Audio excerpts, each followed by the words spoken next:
For the latest, we have News 5 weather frontliner Alvin Pura. Alvin, anong oras pa nating inaasahang magla-landfall itong si Bagyong Opong? Yes, magandang tanghali. Naglandfall na o sumabit na sa southern portion ng Mindoro. Itong Bagyong Opong. Ngayon lamang. So 5 beses na po itong naglandfall kagabi. Naglandfall sa Eastern Samar, kanina 2 beses sa Masbate, kanina lang din tanghali. Sumabit yan sa mga isla sa may Romblon. At ngayon lang, nandito pa yan sa areas na southern portion ng Mindoro. Alvin, after Mindoro, anong pang mga lugar ang babaybayin nitong si Opong? So multiple landfalls nga yung inasahan natin sa Bagyong Opong dahil dumaan yan dito sa mga isla sa gitna ng ating bansa. Pero if after Mindoro, wala na po yung dadaan ng iba pang isla, pupunta na po yan dito sa may West Philippine Sea. Ngayon, medyo bumilis yung pagkilos niyan, kaya napaaga rin ang landfall niyan dito sa Mindoro. Mamayang gabi, nandito na po yan sa malaking bahagi ng West Philippine Sea. At bukas ng umaga, maaaring makalabas na yan ang ating Philippine Area of Responsibility. If ever nandito na yan sa may West Philippine Sea, nakikitaan natin yan ng bagyang paglakas pa. Pero ngayon, yung ating worst weather or damaging winds is nandito ngayon sa may area ng Mindoro. Nakadaan na yan dito sa mga areas ng Romblon. Kung makikita nyo yung ating mga previous videos dyan, maraming parts ng Masbate, Romblon, and etong areas ng Eastern Visayas. Yung mga areas na nadaan ng kanyang eye wall, doon natin naramdaman yung pinakamalalakas na hangin. So ngayon, itong si Opong ay currently nagbibigay ng masungit na panahon dito sa area ng Mindoro. Oo, nakataas ngayon yung wind signal number 3 dyan, Alvin, ano? Pero nag-iba ba yung track nitong si Opong? Kasi akala ng marami ay magla-landfall din siya sa Metro Manila. Medyo bumaba ang track ng Bagyong Opong, which is good for Metro Manila and sa mga areas na highly populated, kagaya ng Calabarzon, Cavite and Batangas. Dahil yung southward shift niya is nagdulot ng paglayo din ng kanyang eye wall or yung kanyang center dito po sa Metro Manila. And then if ever makalayo na yan, mas mababawasan pa yung ating pag-ulan dito sa Metro Manila. If mapapansin nyo, itong ating satellite image, nandito yung gitna niyan, nandito sa may Mindoro sa ngayon, yung center niyan, at yung mga kaulapan niya, nandito sa ibaba. Tawag namin dyan is tabingi or sheared yung bagyo natin dahil meron niyang hangin sa taas na bahagi ng atmosphere na tumatama dyan. Yun din yung nagpasubsob dito sa Bagyong Opong at yun din yung nag-hinder sa kanyang paglakas. So yun yung medyo mas naging favorable dito sa mga areas na nasa taas ng Bagyong Opong. Pero unfavorable yan dito sa mga areas na nasa baba kasi nandito na-concentrate yung malalakas sa pagulan niya eh. At kasama dun yung mga areas na nandun medyo malapit sa gitna. Pero itong mga nasa itaas, meron pa rin tayong mga pagulan dulot ng outer rain bands at mga panglabas na kaulapan ng Bagyong Opong. Pero considerably, nabawasan yan. At mostly yung mga hazards natin dyan is dahil na lang sa pagulan. Hindi na po doon sa mga malalakas na hangin na maaaring dala ng Opong.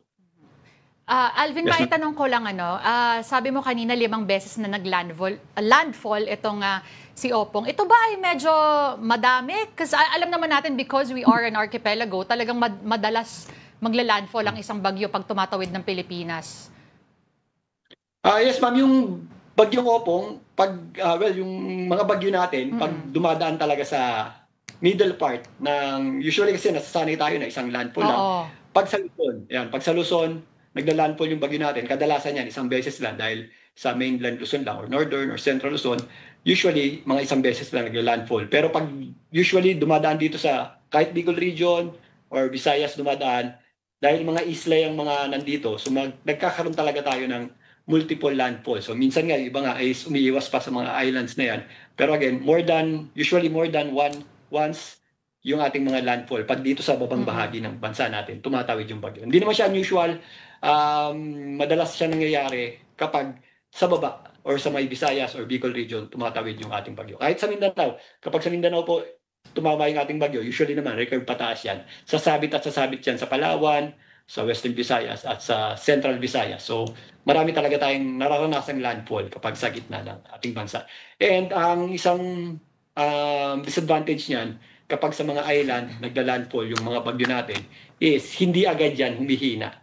Dahil exposed pa rin yan sa malawak na waters or sa mga katubigan, kaya hindi agad humihina yung mga bagyo natin na nagla-landfall sa mga islands. Compared pag naglandfall dito sa mga areas na mostly dry land or mostly kabundukan at mga lupa nga na nagkakaroon talaga ng significant na paghina dahil nada-dry out siya at nababawasan or na-deprive siya ng moisture na nagpapalakas dun sa ating bagyo. Alvin, dito sa Metro Manila, sabi nila mga 4 p.m. daw natin mararamdaman yung peak nitong si Opong. Tama ba yon 4 p.m.? At bukas daw, din naman aalis ng PAR. Dahil nga napabilis yung bagyong Opong, kanina pa lang umaga, medyo sumili pa yung ating araw. Pero slowly nag-creep in agad yung ating mga cloudiness na associated sa bagyong Opong. Nakaraan na po, ito yung mga cloudiness na yan, dumaan na rin po yan sa Metro Manila. Currently ngayon, maulap tayo sa Metro Manila at meron pa rin tayo mga chances of rains, hindi lang sa Metro Manila and most parts of Central Luzon. So habang kumikilos yung bagyo natin, nadadagdagan yung mga cloudiness natin dito sa itaas na bahagi ng ating bansa. Itong mga ulap na ito, part na po yan ng circulation ng bagyong Opong. So ngayon, dahil nga mas mabilis yung bagyong Opong, ngayon natin na yung ating pinakamalapit sa center or gitna niyan. So yung mga pagulan natin ngayon is directly associated na sa bagyong Opong. Although minsan tumitigil, fluctuating naman yung ating mga pagulan. May mga chance pa tayo ng mga pagulan in the next few hours dahil nga sa bagyong Opong. Pero significantly mababawasan yan if makatawid na dito sa may West Philippine Sea. Ito pong bagyong Opong mamayang madaling araw at habang papalayo yan, bukas naman ang umaga. Pero ano yung forecast, Alvin, ng weather this weekend? Magiging maulan pa rin ba? Etong maganda dito sa, advantage ng mga bagyo. Usually, kapag gumagalaw yan, gumagalaw din yung mga pagulan natin. At nakikita natin siya directly na associated sa bagyo. Unlike yung mga habagat natin, nagtatagal ng 3 to 4 days, depende kung saan yung nag-e-enhance sa kanya. Ngayon, itong bagyong si Opong, kapag nakatawid na po yan, makakaasa po tayo ng mas maganda at mas maaliwalas na panahon na. Actually, dito sa mga areas na nadaanan yan, Eastern Visayas, itong Caraga, kung mapapansin nyo, maninipis na yung kaulapan na yan.